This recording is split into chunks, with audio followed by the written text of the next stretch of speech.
ভালো করবে, বিনা দুর্নীতিতে তাদের চাকরি দিতে হবে।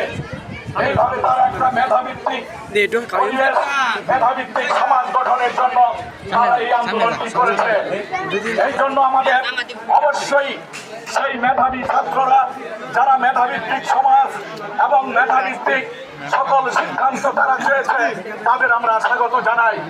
সেই সাথে তোমাদের জন্য, ভবিষ্যৎ নির্মাণের জন্য, সকল বৈষম্যের জন্য, আন্দোলন পরিচালনার জন্য তারা যে দৃষ্টান্ত স্থাপন করেছে, সারা পৃথিবীর মানুষের চোখের সামনে যেইভাবে তারা অভ্যুত্থান করে এই দীর্ঘ 15 বছরের স্বৈর শাসন শেখ হাসিনাকে পালিয়ে যেতে বাধ্য করেছে, তোমরা তা লক্ষ্য করে দেখেছ।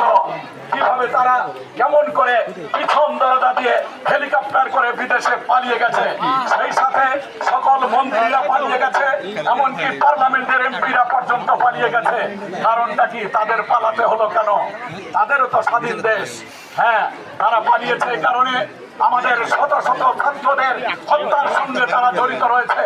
তারা হুকুম দিয়েছিল আমাদের পুলিশদের, এই পুলিশকে আমরা লালন পালন করি, আমাদের টাকায়, আমাদের কৃষক শ্রমিকের টাকায় আমরা আমাদের পুলিশকে লালন পালন করি। অথচ সেই পুলিশ কেন আমাদের বিরুদ্ধে অস্ত্র ধারণ করলো?